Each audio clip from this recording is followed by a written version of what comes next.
Frindle by Andrew Clements. Chapter 15. This is the final chapter. And the winner is... 10 years later, Nick Allen was a junior in college, and during November of his junior year, two important things happened. First, Nick turned 21 years old, and the Frindle Trust Fund set up by his father became legally Nick's. Nick was rich. Nick was very rich. Nick was so rich, he couldn't even begin to imagine how rich he really was. Nick wanted to give his parents some of the money, which they said they did not need and would not accept. But Nick reminded them that they had always wanted to travel, and they should just think of this as a big birthday present or something. So they accepted. And Nick also wanted to give some money to his big brother James, who said he did not need it and would not accept it.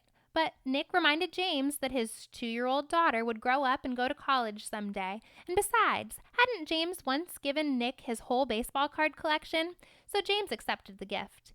After that, Nick went out and bought himself a fast new computer and about 10 new games and a mountain bike. Then he tried to forget about the money, which is a hard thing to do, but he managed pretty well and kept working on his college degree as hard as ever. The second important thing that fall was the arrival of a package at the door of Nick's apartment one day. A large, heavy package. It was from Mrs. Granger. There were 3 things in the package. 1, a brand new 8th edition Webster's College Dictionary.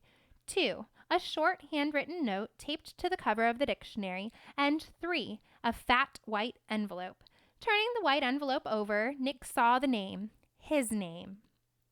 He had written it there one September afternoon in Mrs. Granger's room after school 10 years ago. Nick set the envelope down and gently peeled the note off the front of the dictionary. My dear Nicholas, please turn to page 541 of this book. Nick grabbed the dictionary and leafed to the page 541, his heart pounding, and there, between frimmel and fringe, he read Frindle. Noun, a device used to write or make marks with ink. Originated by Nicholas Allen, American, 1987. And then in parentheses it says C pen, which we know is the synonym for Frindle. Nick went back to the note from Mrs. Granger. This is a brand new dictionary, the one I recommend that my students use for their homework. And now when I teach them how new words are added to the dictionary, I tell each and every one of them to look up the word Frindle. And, of course, I have sent along that letter I promised to give you when our little battle was over. And now it's over. Your teacher, Mrs. Lorelei Granger. Nick's head was spinning. With shaking hands, he opened the fat white envelope.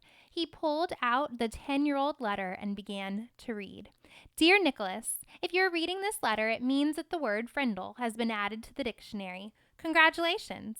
A person can watch the sunrise, but he cannot slow it down or stop it or make it go backward. And that is what I was trying to do with your word. At first I was angry, I admit that. I was not happy to see the word pen pushed aside as if it did not matter. But I guess that if the Latin word for feather had been frindillis instead of pinna, then you probably would have invented the word pen instead. Like the sunrise, some things just have to happen, and all you can really do is watch. The word frindle has existed for less than 3 weeks. I now see that this is the kind of chance that a teacher hopes for and dreams about. A chance to see bright young students take an idea they have learned in a boring old classroom and put it to a real test in their own world. I confess that I am very excited to see how it all turns out. I am mostly here to watch it happen. But somehow I think I have a small part to play in this drama, and I have chosen to be the villain. Every good story needs a bad guy, don't you think? So someday I will be asking you to forgive me, and I hope you will. Nick, I know you like to think. Please think about this. When I started teaching, no one had landed on the moon, and there were no space shuttles, no CNN, no weather satellites. There were no video cassette recorders, no CDs, no computers. The world has changed in a million ways. That is why I have always tried to teach children something that would be useful no matter what. So many things have gone out of date, but after all these years, words are still important. Words are still needed by everyone. Words are used to think with, to write with, to dream with, to hope and pray with. And that is why I love the dictionary. It endures, it works, and as you now know, it also changes and grows. Again, congratulations, and I've enclosed a little present for you. Yours truly, Mrs. Granger. Nick remembered Mrs. Granger's eyes, and now he understood what some of those special looks had meant. That old fox! She had been rooting for Frindle the whole time. By fighting against it, she had actually helped it along. There was a flat, oblong case in the white envelope, the kind of case you get when you buy a new watch. Nick pulled it out and opened the lid. Inside was something else Nick had not seen for 10 years. It was Mrs. Granger's favorite pen, her old maroon fountain pen with the blue cap, and under the clip was a little folded piece of paper. It was another note, a very short note, just one word, Frindle. About a month later, something happened over in the old part of Westfield, over where the trees are huge and the houses are small. On Christmas morning, Mrs. Granger's doorbell rang. Mrs. Granger opened the door, but no one was there. Someone had left a package inside her storm door, a box wrapped in green paper with a red bow and a white envelope taped to one end. She smiled as she stooped down to pick it up. As she picked up the package, she noticed a red, white, and blue express mail envelope sticking halfway out of her mailbox next to the doorway. It must have been delivered late on Christmas Eve. She opened the storm door, plucked the envelope from the mailbox, and then shut both doors and went inside with a shiver. Mrs. Granger went across the living room and sat on the couch. The express envelope was from Westfield School District office. It looked important, so Mrs. Granger opened it right away.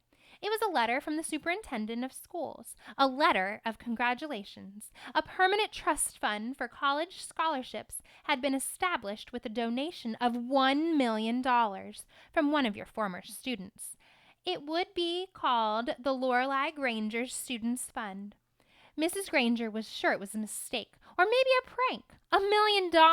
Nonsense! She had the urge to pick up the telephone and give the superintendent a call and straighten this out right away. But this was Christmas morning, and even though the superintendent was one of her former pupils, Mrs. Granger decided to wait a day.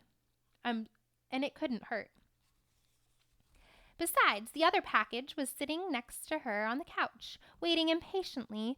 With its red bow, she opened the envelope first. So over here we've got this picture of Nick, and it says Frindle in all caps. And this must be the package that he opened. I see the envelope, he's holding the pen, and everything else is there as well. It was a little Christmas card with a sloppy note, obviously the work of a 5th grade boy.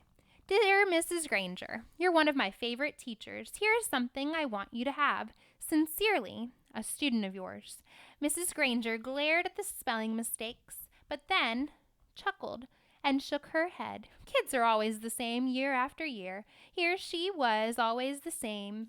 In her 45th year of teaching, all set to retire in June. She could hardly remember a Christmas day when she didn't have a present for one of her students. Mrs. Granger pulled off the red ribbon and tore off the paper and lifted the lid of the box. She expected to find something made of yarn and popsicle sticks, or maybe curly macaroni and glue. But instead, she found an oblong case covered with blue velvet. She opened the case, and inside was a beautiful gold fountain pen. She picked it up, and it was cool and heavy in her hand. Words were engraved along the pen's shiny barrel, and Mrs. Granger had to slide down to the end of the couch and turn on her reading lamp. Then she could read the 3 thin lines of type. This object belongs to Mrs. Lorelei Granger, and she may call it any name she chooses. With love, from Nicholas Allen. Now you know what a frindle is. And maybe you can create a new word too.